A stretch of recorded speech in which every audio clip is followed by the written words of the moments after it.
So I'm being called to do this. I feel like I really should. I know it's not a Tuesday. I know that it's not our normal night. Um, but I feel like this needs to be said, and like more people need to hear it. Um, I want to tell my story. Not my story of loss of Stephen or why we do all for the 22, but I want to tell my mental health story. Um, I was raised by an abusive mother, and my father, who I wouldn't say he doesn't love me, just doesn't know how to show it well. Um,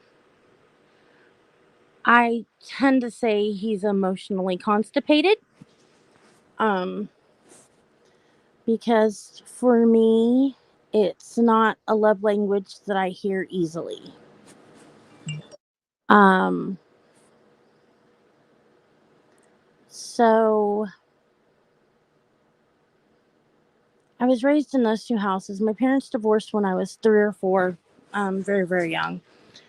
My mother, um, started abusing me very early. It was physical abuse, mental abuse, emotional abuse. She was a drug addict. Very painful. Hello, all of you. She had custody of me and my sister. Um, and then she ran so many places to keep me away from my dad.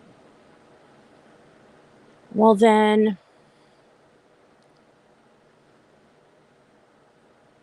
I know that caused a lot of my depression, or later on in later years.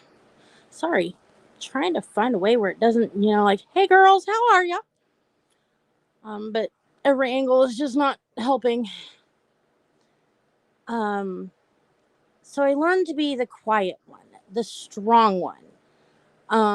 My sister was very weak as a child. She had very bad asthma. So any kind of disruption in her life, she would have an asthma attack, and like she couldn't handle my mom, where I could.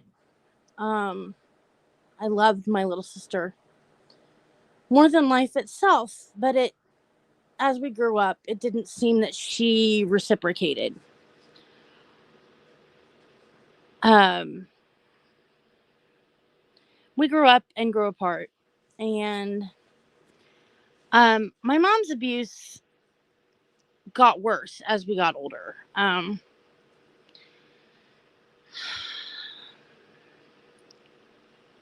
I found it safer to have friends that were male, because women hit, in my brain, in my thought process, because my mother was the abuser. Women hit, women hurt, girls were dangerous in my brain. So I hung around with a lot of males. I got along with them better. And then to my mom, I was a whore because all of my friends were men. She thought I was sleeping with them, which, trust me, I wasn't. I lost my virginity at 15, with the man who got me pregnant.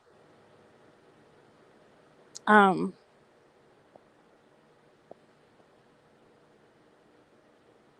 I was raped at 13, but my mom didn't believe me. By her then boyfriend, because, who was she supposed to get her drugs from? My sister has never believed me either. Um, I never told my father because I was terrified he would not believe me either. Sorry, I'm on my phone and I'm trying to learn how this whole thing works. There we go. I was never believed about my rape. So I don't tell a lot of people about it. because it was just easier to hide it and bury it down because I was victim blamed, victim shamed. And then the first person to believe me was my best friend, Toby Dawn. I was 14 when I met him, and I loved him as my best friend. And we dated, 7th and 8th grade. And when I told him about what happened, he believed me. And I'm sorry, but any man whose handwriting is prettier than mine, he's in the closet. Michelle, honestly, I'm tonight, something led me to, it's time to stop ending the silence behind mental illness. We've got to raise the stigma. We've got to get it out of here. We've got to talk about it and talk what leads up to mental illness.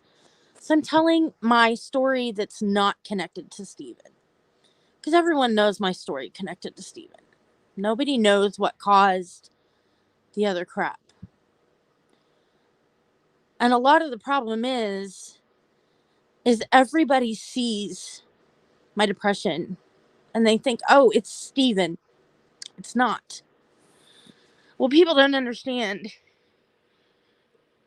is All for the 22 was founded for things like, because of Stephen, but it was founded for so much more. I have what is called CPTSD. I sought out therapy because of what happened with Stephen, but my PTSD came from so much further back. It came from the abuse from my mother and the shaming and the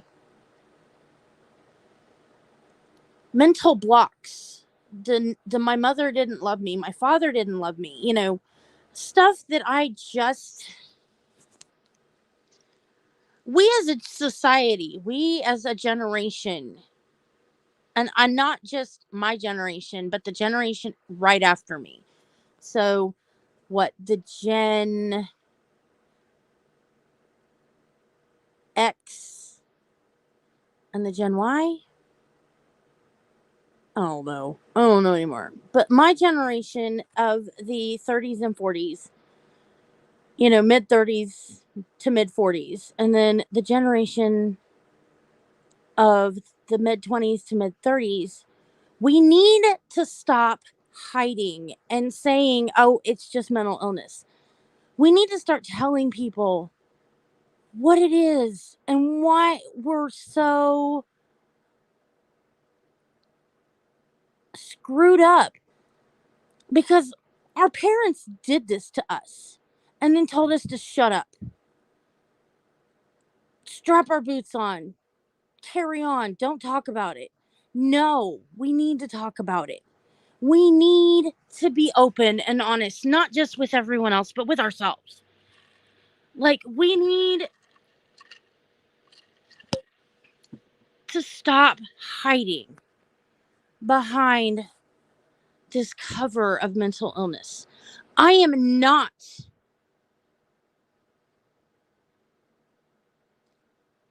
what do they call them? My husband said it the other day. I'm not what they call a Nancy, like my grandfather would call him a Nancy. I'm not one of those people that, hi, Lori, I'm not one of those people that just is easily offended. My feelings are easily offended, like, oh, you hurt me. Yeah, I'm not a Karen. Well, I'm not a Karen, but I'm also not a, a nanny, a ninny. There's so many nicknames for them, and it goes along with, the different generations. I'm not, just somebody that is so easily offended and that my feelings get hurt so easy. Granted, I will say sometimes there's I'm no, I'm definitely not an emotionally stunted twit. But I'm also not carrying my emotions on my shoulder all the time. Now, granted, I do have my hormonal days where I'm, kind of emotional. But then there are those days when I am like, suck it up, buttercup. We got to keep moving, you know? Because I do know that there are some days when we can't stop. We've got to keep going. But I do know that I suffer with these mental illnesses because someone caused them to be there. And see, Michelle, we can't do that. We can't just hide our emotions by focusing on the others because I am just as guilty of that as you are. That's part of why I found off for the 22 is because I needed something besides my children because my children are growing up. Um but I also wanted to spread the ability and the glitter and show people that they weren't alone because I know what it feels like to be alone, to be in a room full of people and feel alone. Please do, Beth. I know what it feels like to be in a room full of people and feel alone.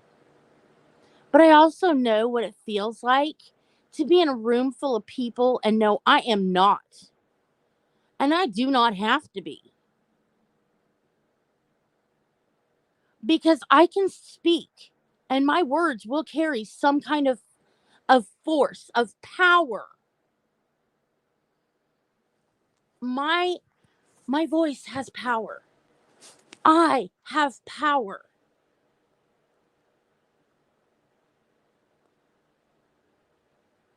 All of us have power. And Michelle, you know what? Lori, you and Michelle should talk to also. Because sometimes, Lori and Michelle, you two are so close to being, like, I'm telling you, my lord. But Michelle and Lori, I want you guys to understand things. Being alone, sometimes I have to remember is in my brain. Because I've made a family. I've made a family with Michelle. I've made a family with Beth. I've put a family together. So I'm not alone. Not alone anymore. Just because I have this so called biological family, yeah, they're supposed to love me and don't, doesn't bother me anymore. And yes, my biological family will sit here. They'll see this. Oh, we do love you. Let me roll my eyes a little bit harder next time. There are things that have happened over the years that I have realized that I am the black sheep of the family. That I moved out of state and that was probably what was best for me. I have made my own family. I have made a family, which is friends plus family. And we're not blood, but we all get it. We've all been in certain foxholes.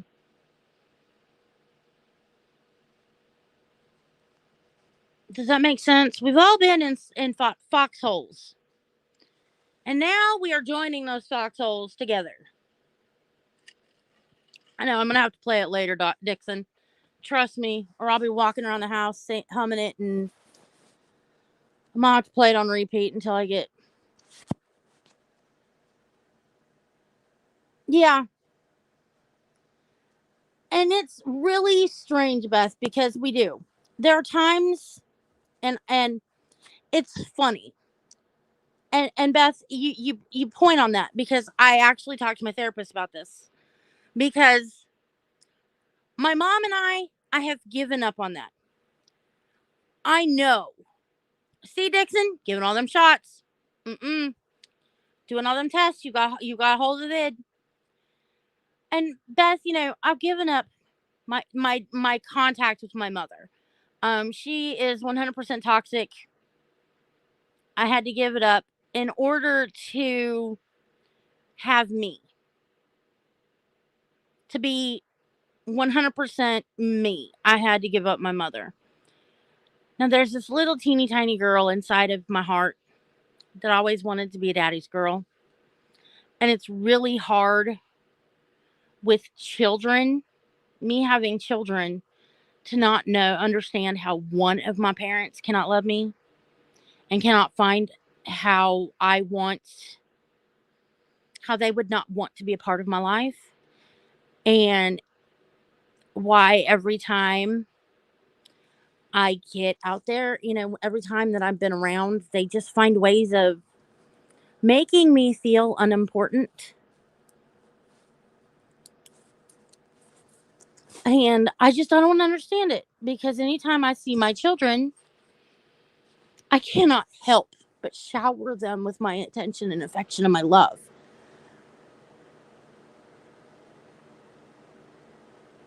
But my parents, just every time I'm around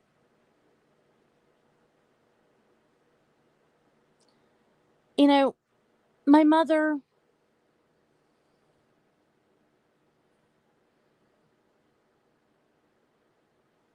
other than, my mother is very toxic to me. I get it. Hers is all in her head. And so that's why I had to go. I had to make the conscious effort to say, no, no more. My dad, on the other hand, there ain't nothing wrong with what's between his ears. I mean, besides being emotionally constipated, I don't know how he can't, talk to me.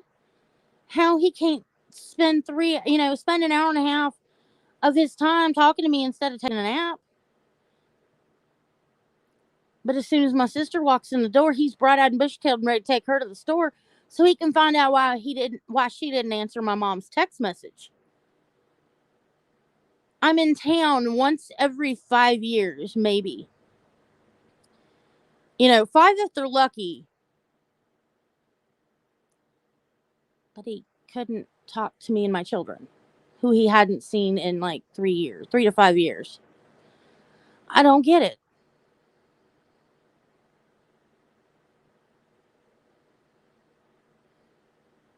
Oh, but he's all, I love you, Penny, now.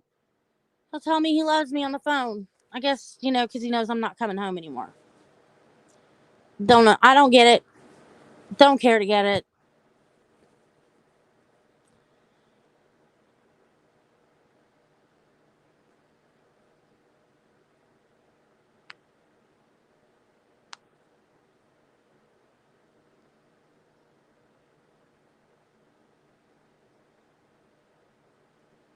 Just don't get it. So, well, thank you, Michelle. And so I am taking the mental steps of just realizing that both my parents are toxic. Um, so if anybody wants to put in, an application to be my dad, I'm there. Steven's mother has kind of stepped in to be my mom. Even though talking to her sometimes hurts because she misses Steven. I mean, I don't blame her. I miss him. And sometimes it hurts to talk to her more than anything. Sorry, y'all are going to the bathroom with me. You won't see anything inappropriate, but I just woke up and everything.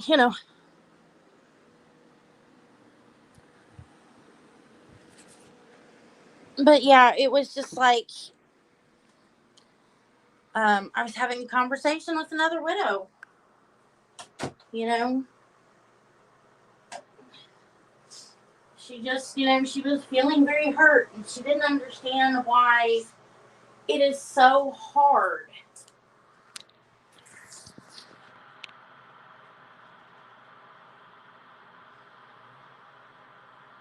She didn't understand why it's so hard for police departments to understand what mental illness was. And it's like, I don't understand it either. I don't get it. Why is it so hard for the military and police departments to understand that mental health? Yes, it's treatable. Yes, it's controllable. But you have to be able to talk about it. You have to be able to get it out there. And if you can't do that, then you can't really, be in that. You can't be in that place. So, you guys, they gave me it looked like a milk shot earlier.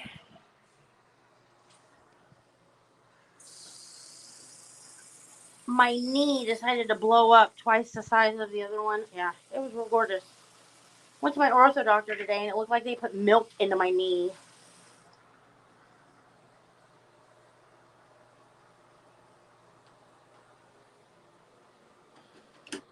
Oh, yeah. It was freaking amazing. Felt so wonderful. He said, oh, your knee will feel 100 times better tomorrow. Yeah, well, what about now? Well, and a friend of mine, her brother has schizophrenia with bipolar. So, he sees things, and, he sees shadow people, and he gets depressed and manic. And he's in a treatment facility. Well, my mom did that for a while. She also has multiple personalities. So, being an adult, she could walk out whenever she wanted to. Fucking loved it. It was like, oh, great. Mom's on her way home.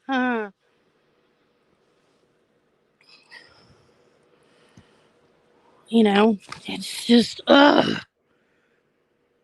Well, and the thing is they need to train medical personnel in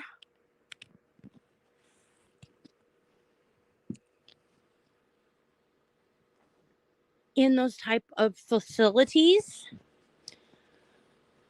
They need to have some trained personnel inside those facilities that can take care and see, hey, this isn't drugs. This is a mental illness. Because a lot of times, a drug is going to come out of their system. If it lasts more than 48 hours after they've been in there, 90% of the time, that's a mental illness. If they're still seeing shit, it's not drugs.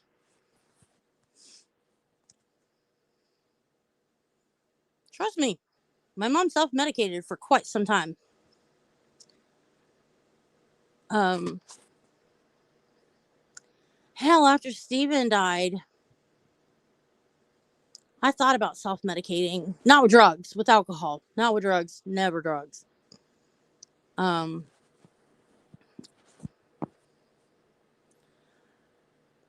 saw what drugs could do to a family. Didn't ever want that to happen to mine. Thought about alcohol for one smidge of a minute. Realized that I didn't want to be an alcoholic because, well, one, that's expensive. Because I have expensive taste in alcohol. Two, oh yeah, this was, okay, mind you, this was 16 years ago, guys. 17 years ago. One, I had small children. Two, I had expensive alcohol tastes. And three, I kind of liked not having hangovers. So I didn't drink. I gave myself, for Thanksgiving that year, right after Thanksgiving, I gave myself a lovely vacation to a lovely treatment facility so that I could grieve in my own way without my children seeing, because I needed to have a full-blown breakdown so that I could, take my blocks and build them back up. Hello, Mr. JP. The man meet along with Dixon for the hour, or for the time being. I don't know how long. But yeah, we had, I had my breakdown for 7 days. And then when I came back, it was like I was better because I had the time to concentrate on my grieving time during that 7 days and not being a grieving mom. I was a grieving Penny while I was in there. Because being a grieving mom and being a grieving Penny were two totally different things. And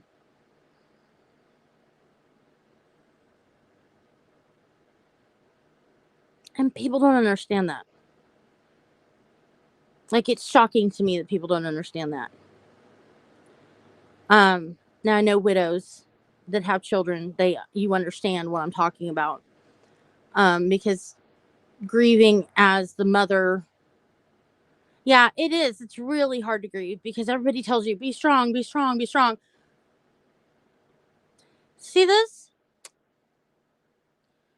One of the things that I learned, when I got out, I tried not to cry in front of my children for a couple of days. And great little Joey, I call him great because he was the one who popped me out of my little bubble because I was trying to hold it together, not cry in front of my kids. My son walked up to me, he pulls on my shirt, and I, of course, get down to his level where I can see him, face to face, and he says, Mama, do you not miss Daddy anymore? And I was like, yes, I do. Why do you think that? And he says, you don't cry anymore for him. That's when I said, fuck what everybody else is saying. The tears are going to flow, even if I don't want them to. Because he needed to see that it was okay to cry. That it was okay to be emotional. That it was okay to do all those things. Because he was learning to grieve for his father through me. And I think that was my first step into learning how to get rid of this stigma. Because everyone, hello, Kenneth. Well, what? I just did a pop-up. This was not a plan. One of my other widows just put a craw in my bonnet. I'm telling you. Got a bee in my bonnet.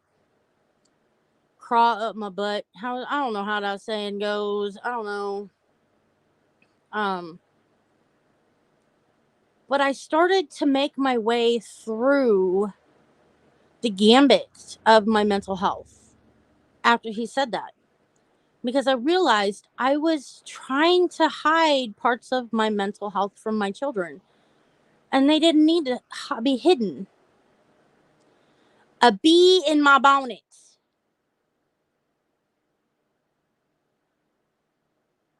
A craw in my britches. I can't remember all of them little sayings that the older folk used.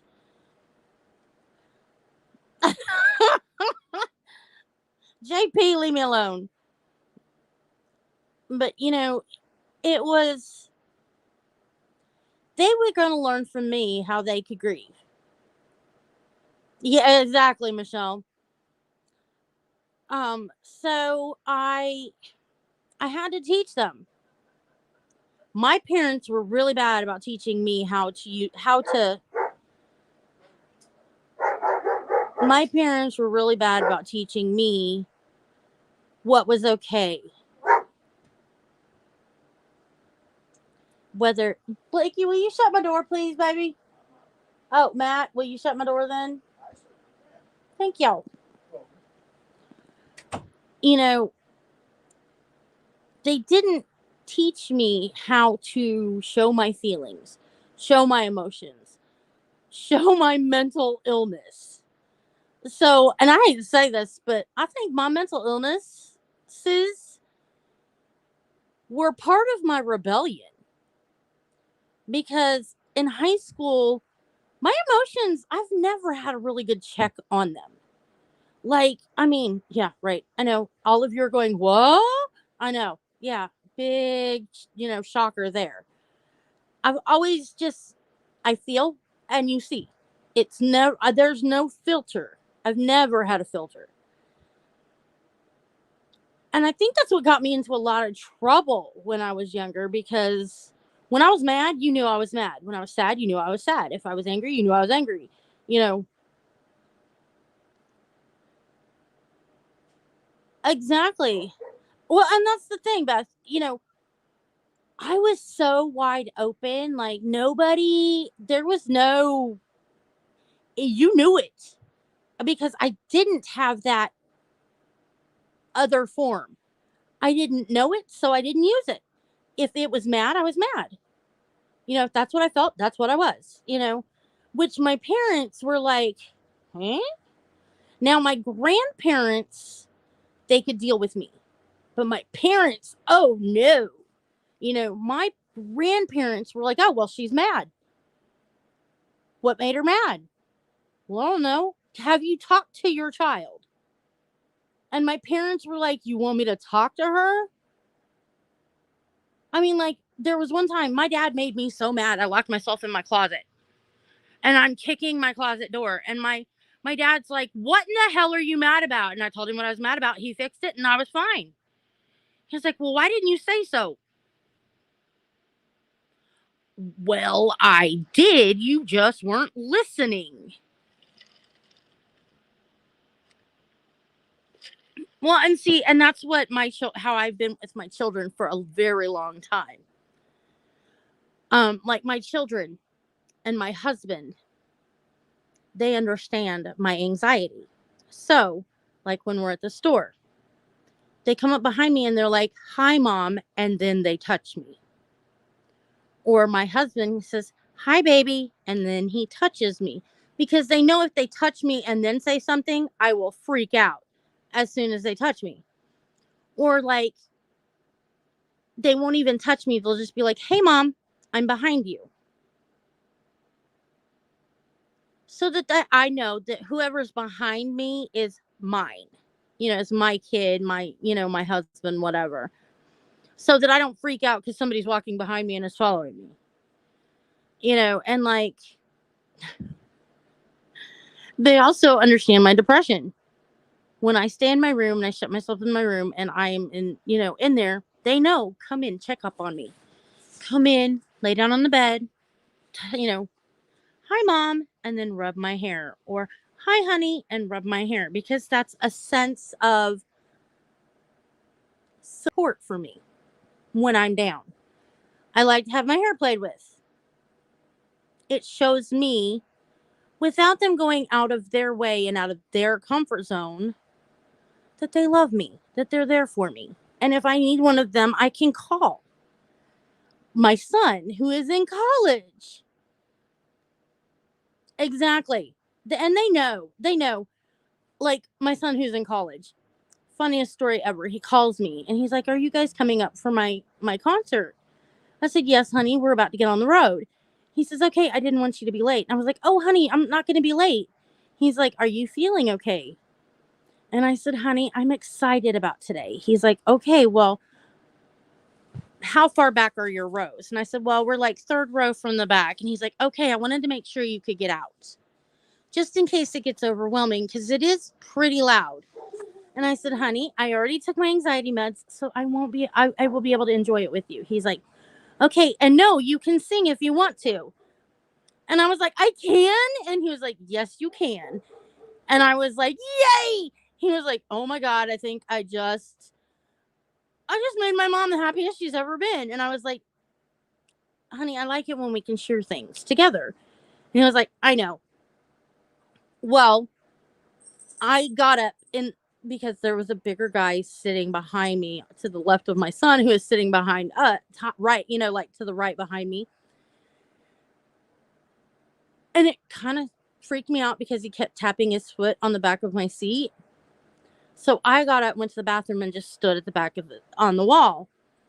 And my son comes back there. I saw him get up and come back there, and he's like, "Are you okay?" And I'm like, "Yes, I'm fine now."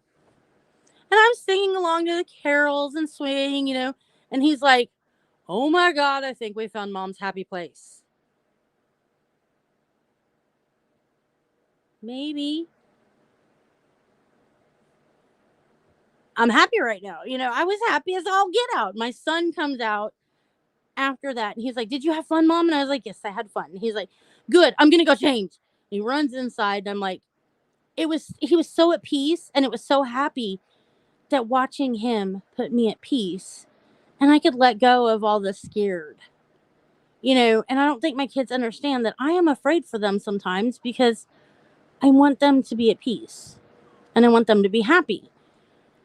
And like being away at college, I was afraid for him, which is what parents are supposed to, the first semester, you are supposed to be afraid for your children because, you want them to make friends and be happy and, find their place.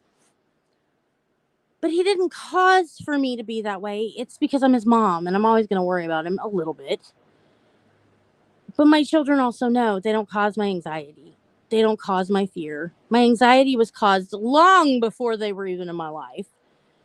And it took some family counseling to get that out because I didn't know how to express that at first. Because they were the first of my children to understand that Mom has anxiety. It's not just her being weird. You know, and like I was telling my friend, I was like, I'm the first one in my family that built a fenced in yard and said, "Here," and let all of my mental health, things out there. And that's the hardest part, Beth, is, trying to let kids understand that, because a lot of us, especially, and I say us because most people my age have adult children. We have children who are in their late teens, early 20s. I'm going to say it. I'm 45. I have my children are in their early 20s, late teens. Mid 20s. They don't this is the time when they need to understand from about 15. About 15 is when they're brain wise, as long as they are not mentally handicapped. That's when they need to you need to start making sure that they understand what is happening in my brain, in mommy and daddy's brain, is not their fault. It is happening. It has happened long before they were thought of, or it has happened because mama or daddy's brain is sick. Yeah, it is. It was for me. I had to explain. I think the hardest was I started to notice it bothered Blake.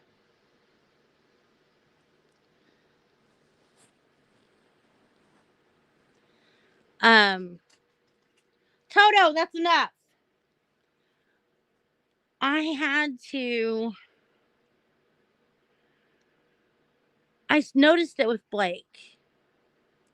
Joey, I think, had kind of an already understanding because he had overheard a conversation between me and Matt. But Blake has ADHD. And when I say ADHD, I mean severe ADHD. Like, he doesn't slow down for anything, not even himself sometimes, at that point. And I think he was 12 or 13. And I had an anxiety attack. I'm in the middle of Walmart. I'm sitting on the floor with my back against the rack. Oh, he would not slow down for himself. We had to give him medication for that, Michelle. I'm sitting with my back against the rack so I know no one can get behind me. And I am rocking back and forth, crying with my hands over my ears. And he calls Matt on my phone. And he says, Papa, I need you to come to Walmart. Well, where's your mom? She's right here, but she's crying. Okay, I'll be there in a minute. And he was a minute down the road. And well, I couldn't get to the bathroom because it hit me so fast. Like, because someone scared me so badly. And like, he had been holding my hand, but this guy was huge and scared the ever loving shit out of me. And it made my anxiety just out, rocket. And I'm sitting there and I've got I've got a death grip on one of his hands. Like, I'm not letting that child go. And he walks around my legs and he climbs in between my legs and he climbs in between my arms and he grabs my face and he says, Mama, open your eyes. And he's got his little bitty 11-year-old hands on each side of my face, or 12-year-old hands, I'm sorry, on each side of my face. And he says, Mama, I'm here with you. I love you. Why are you scared? And I said, the big black man. Big. He says, yeah, Mama, he was big. He says, but we're bigger. He says, Mama, we're in this together. We're bigger. And I said, I know, but we're so tiny. He says, we may be tiny, but we are fierce. He says, we are dynamite. He's just one person. Together we can make it through. And the next I hear is, what aisle is mac and cheese on? And I hear I hear Matthew's voice. I said, Matt, I'm over here. And he comes over and he says, see, Mama, now we're 3. We definitely got him. And then I looked and he says, uh-oh, we're 4. No, we're 5. We definitely got him, Mom. Because my husband's buddy from work, and Joey all showed up. He says, we got him now. And I went and I looked up and he says, Matt looks at me and he says, are we okay? And I says, we're better. He says, shall we finish? And I said, yeah, let's finish. And Blake went and he held my hand the rest of the way through the grocery shop. And he says, we got you, Mama. I said, I know. And we got home and he says, and Matt goes, okay, Mama, we got to talk. We got to talk this out with Blakey. He's worried. And I said, okay. So we went in and we sat down on the couch. And I said, Blakey, Mama has something called anxiety. And he says, okay. I said, that's what happened in the store. He says, so you had I had what's called an anxiety attack. I said, Mama grew up in a household where Grandma would blow up and hit Mama. He says, oh, that's not right. And of course, you've seen how Blake is. You don't hurt Mama. And it made Mama to where now when someone's behind her, she gets very scared very easily. Especially if they touch her before they talk to her. He says, well, from now on, I'll protect Mama's back. And from then on out, as he's grown up, he asks little bitty questions, wanting to know more about anxiety.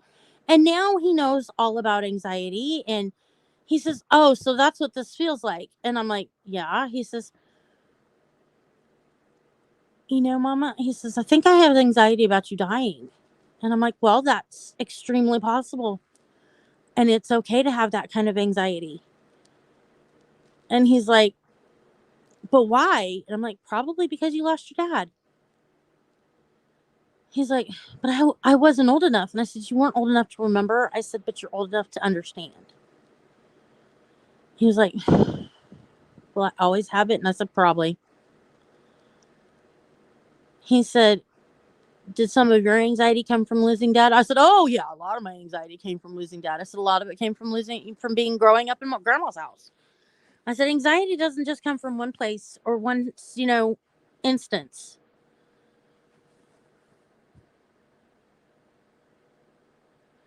Well, and one of the things, and what people don't understand, okay, I'm going to do a breakdown of Blake's ADHD. Blake's ADHD was not a finality. When Blake got ADHD, I knew he had ADHD because of the constant go, go, go, go, go. He couldn't sit still. He constantly had to be doing something. The constant, and I'm going to say this, and a lot of people will be like, huh? My son was very consumed by military flying vehicles. Now, I say that because it wasn't just planes or helicopters, it was all of them. And if he got to telling you about a certain one, like, say, a Huey, which is a type of helicopter that they used in the Army and in the Marine Corps, he had to tell you everything he knew about it. Oh, yeah. See, Christy knows what I'm saying about it. He had to tell you everything he knew about it from start to finish. And if you you stopped his train of thought, he had to start all the way back over and go from start to finish.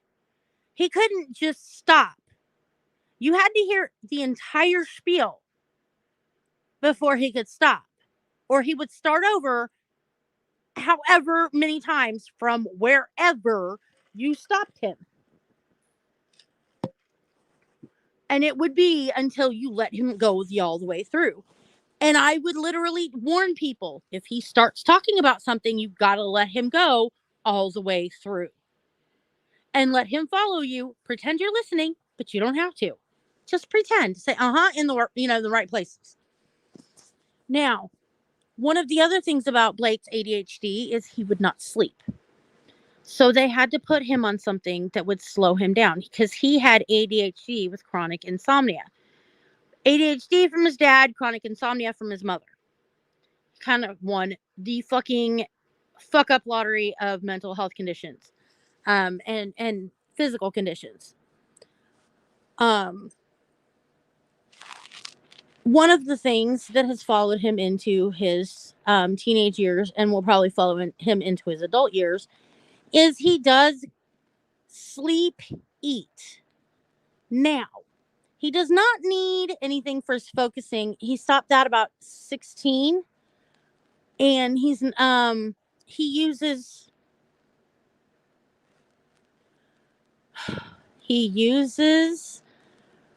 energy drinks to control his energy level, which he has calmed down, but he gets up in the middle of the night and tends to make the weirdest of frickin' food. Now, let me tell you what this means. And he has been doing this since he was 6. Okay? Follow me. Even on sleep medication. He will get up. He will not know he gets up. We have to put a baby gate in his doorway. He gets up. And yes, he's 17 with a baby gate in his doorway that he can full-heartedly step over, but he won't because his body won't tell him to do it. And his hands cannot physically figure out how to open it up.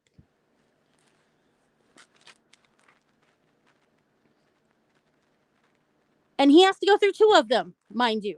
2 of them to get to the kitchen. Yeah, I'm not smart. We've been playing this game too long. He will, if he were to get into the kitchen at any point in this high thing, at one point, I woke up at 5, that's probably like 4:45 in the morning to get my lovely, endearing Army husband up for work. I walk into the kitchen and on the cabinet is tortillas, mayonnaise, ketchup, pickles, mustard, and cheese. That's it. No meat. No nothing. That's it. I walk in. Blake comes out of the bedroom because he knows that when Papa gets up, he comes in to give kisses. Over his mouth and up his cheek is ketchup and mayonnaise and mustard. No pickle because he actually managed to get that inside his mouth.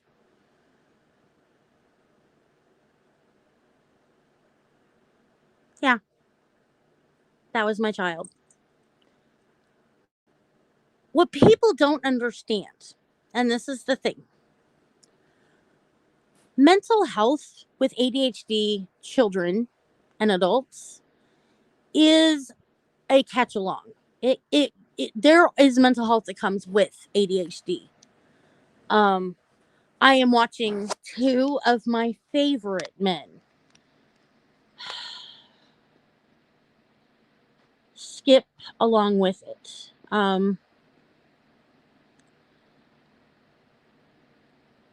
Oh no, ADHD runs rampant with when you have an ADHD person, you know, most definitely have some form of mental illness. Um, but the problem is most you don't get any help. Yeah, you don't get any help.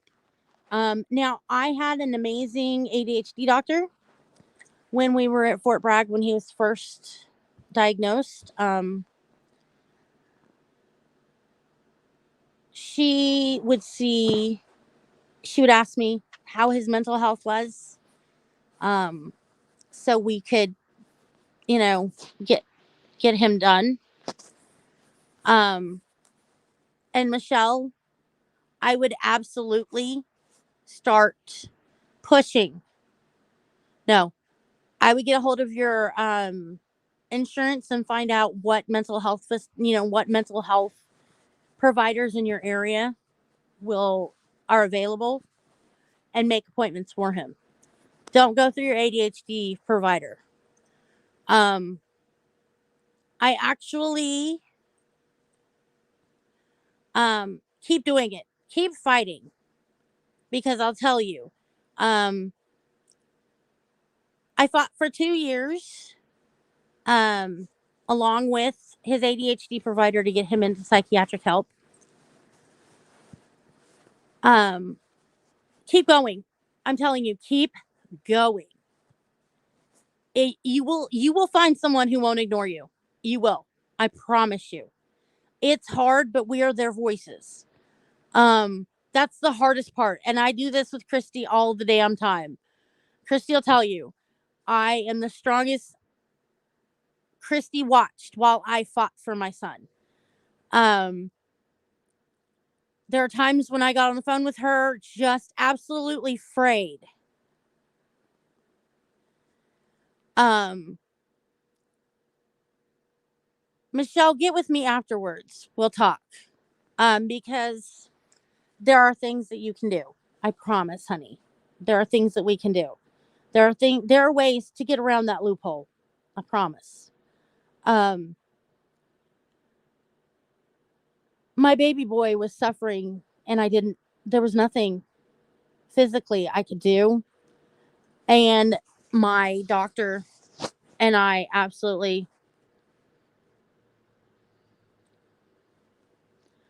I have an amazing 17-year-old who believes in himself now because I physically fought down to the wire for his butt.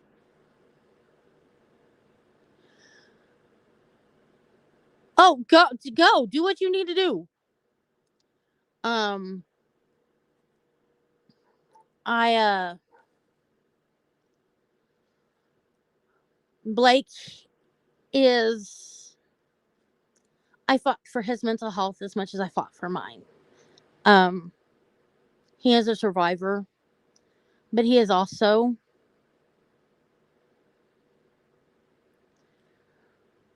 my loudest voice. If I were to call him in here right now, he'd tell you his own journey. And I'm going to get him on here. I'm going to get him on here to tell you his journey. Yeah. Yo. Come here. Shut the door. What is it? Oh, she does love me. I got that. I love you. Look what my child bring me home. I had the idea. I paid for it. Come here, sir. You paid to get me candy? Yeah. Come here, you. Did you shut the door? Come here. So, So, we're talking about our journey through mental health. You and I have had a really big journey with you, huh? Yeah. We've journeyed to get you into a place where you're good. Through your ADHD. Many therapists and doctors. Through your ADHD journey. Yeah. It took me till I was about 14 to actually get myself figured out. We did ADHD journey and found out, that through the ADHD journey, you have, what we thought was bipolar at one point, and then found out it wasn't bipolar because you don't have mania. That was Joey. No, Joey had schizophrenia. I didn't have bipolar. They thought you had bipolar for a while. I had bipolar. Yeah, but you didn't have any mania. You just had the depression. And copious amounts of it. And copious amounts of it because he had survivor's guilt. Yeah. That was what they were taking. That's what they thought your mania was, but it's survivor's guilt. Yeah. And then we found out you had survivor's guilt, even though there's no way in hell. So would you mind telling them about your survivor's guilt about your dad?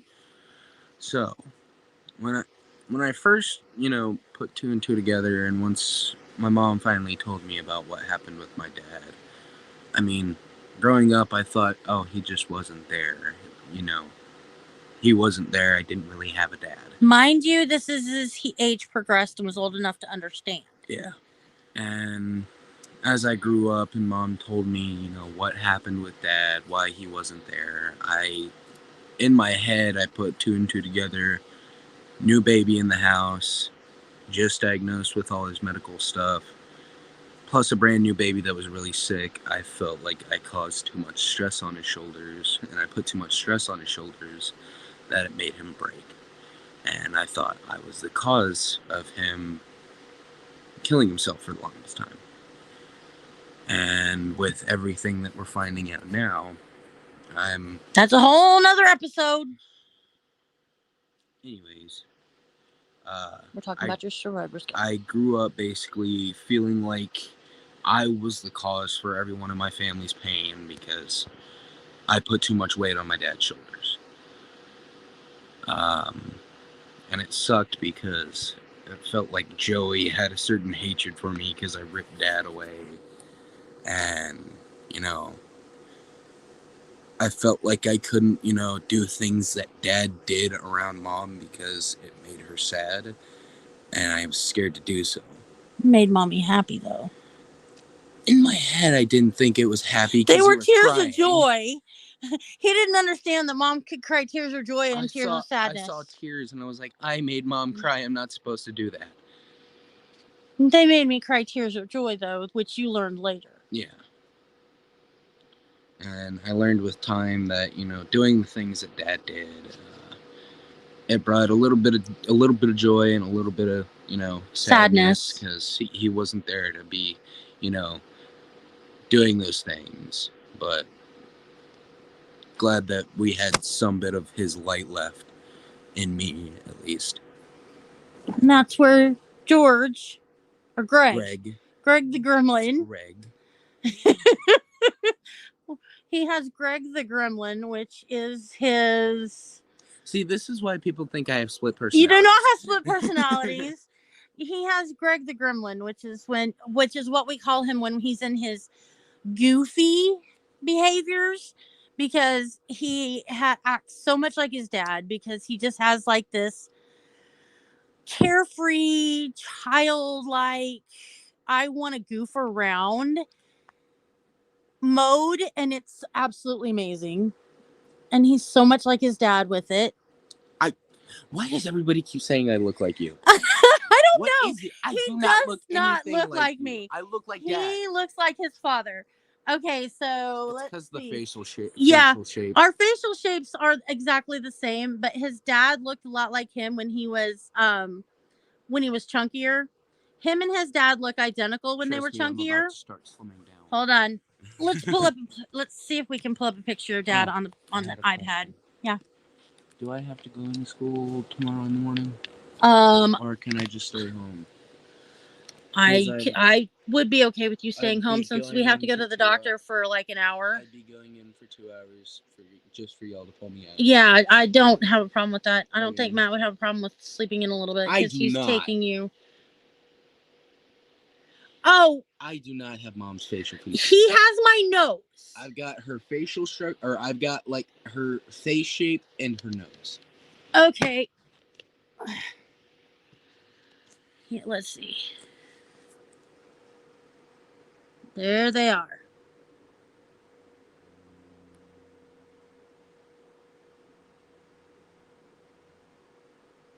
Now give the cheese face. There you go.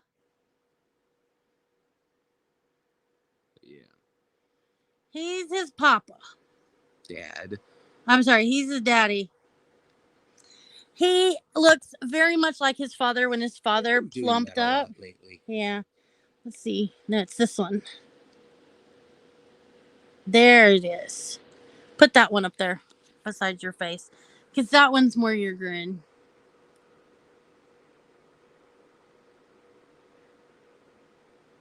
Now. He is very much his daddy.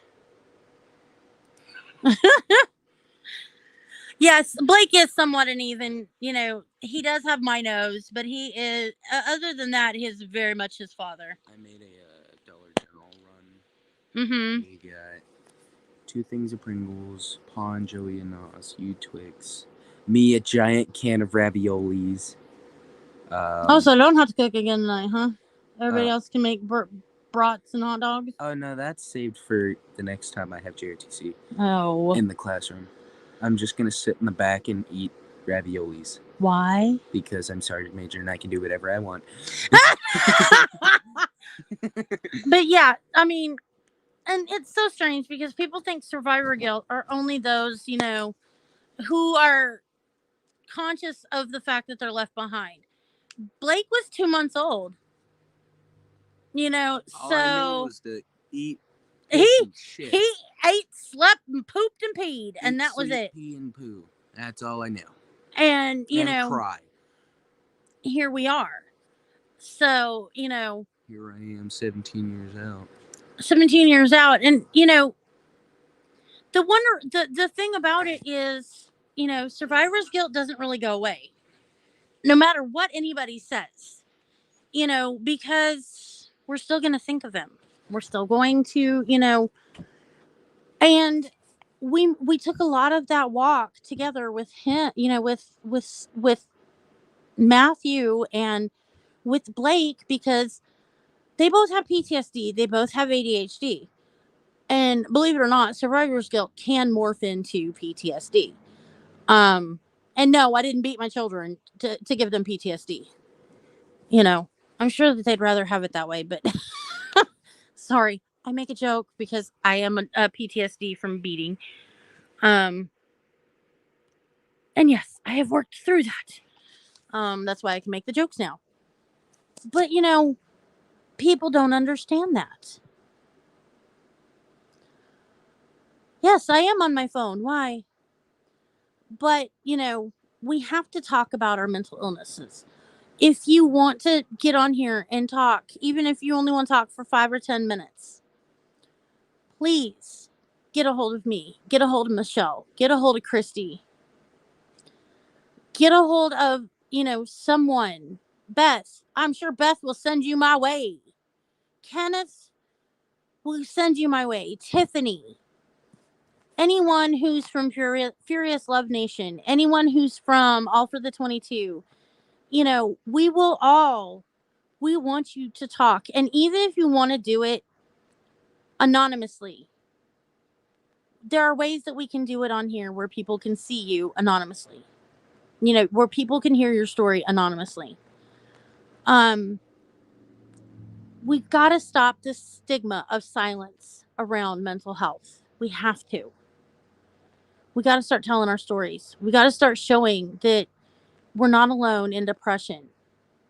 We're not alone in situational depression. We're not alone in bipolar. We're not alone in PTSD. We're not alone in CPTSD. We're not alone in schizophrenia. We're not alone in schizoaffective disorders. We're not alone in DID. We're not alone in any of it.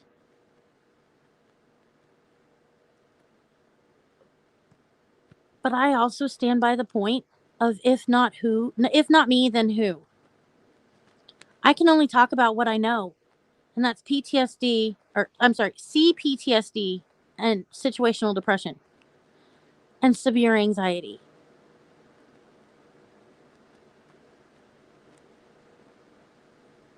I can tell you my story of where it started, which I did. My triggers.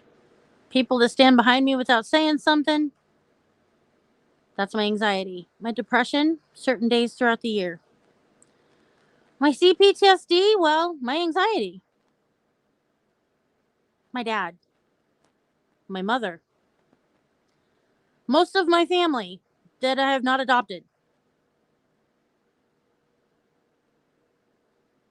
My adopted family loves me.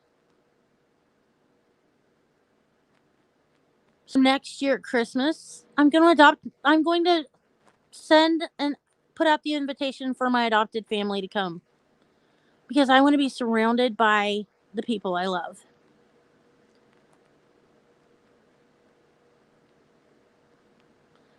Oh, yikes, Michelle. But I'm going to get off here, and I hope that all of you have a great holiday season. I'm going to be back on Tuesday. Hopefully, someone will want to tell their story. I love your faces. I'm going to jump on high notes for a few. I love you all. Please remember, let's stop the silent stigma. We don't need to be silent about mental illness anymore. Love you all.